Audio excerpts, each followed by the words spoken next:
Saudara-saudara yang terkasih di dalam Tuhan Yesus, kita baru saja membaca firman Tuhan di dalam 1 Petrus pasal 4 ayat 1 sampai 6.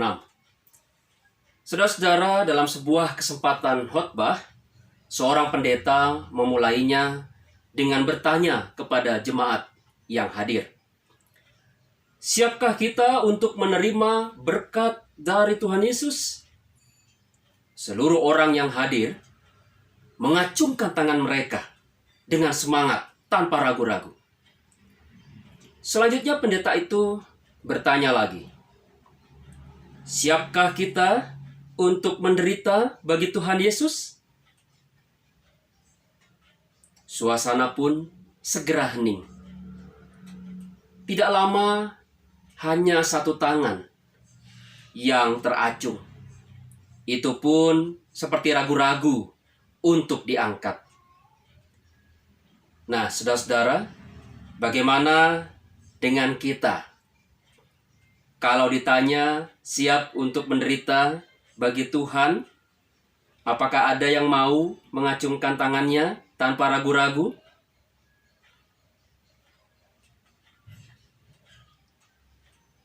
Jika Anda termasuk yang ragu-ragu, maka jangan khawatir. Orang-orang Kristen yang juga menjadi tujuan di dalam penulisan surat pertama Petrus ini juga mengalami hal yang sama. Mereka bertanya, mengapa kami harus mengalami penderitaan? Lalu apa artinya ada Tuhan Yesus jika kita harus mengalami penderitaan? Bukankah Tuhan seharusnya menyingkirkan penderitaan dan memberikan kemenangan bagi umatnya?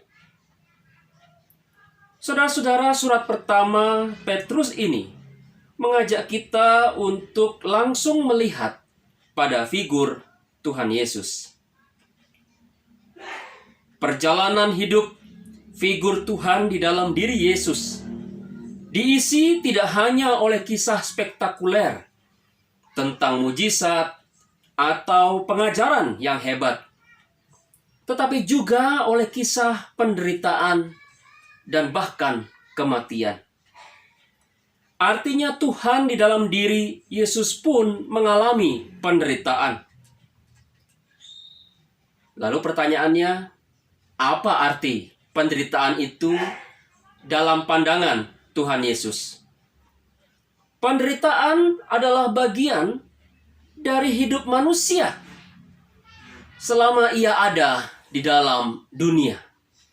Saudara-saudara, kenyataan ini dipahami benar oleh Tuhan Yesus.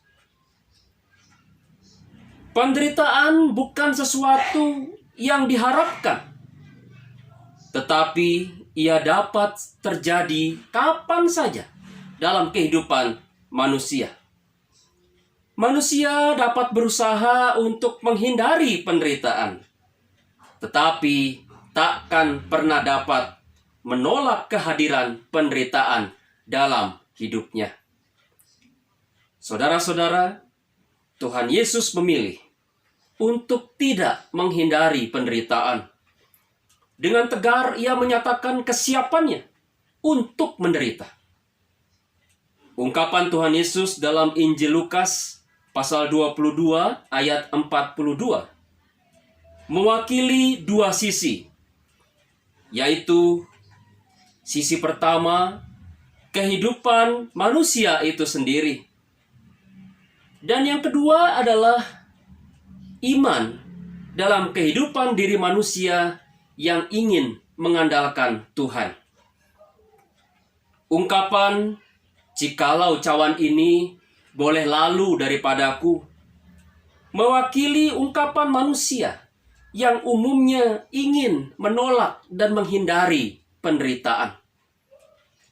Sedangkan ungkapan, tapi bukan kehendakku, melainkan kehendakmu, mewakili ungkapan iman manusia dalam hubungan mereka bersama dengan Tuhan.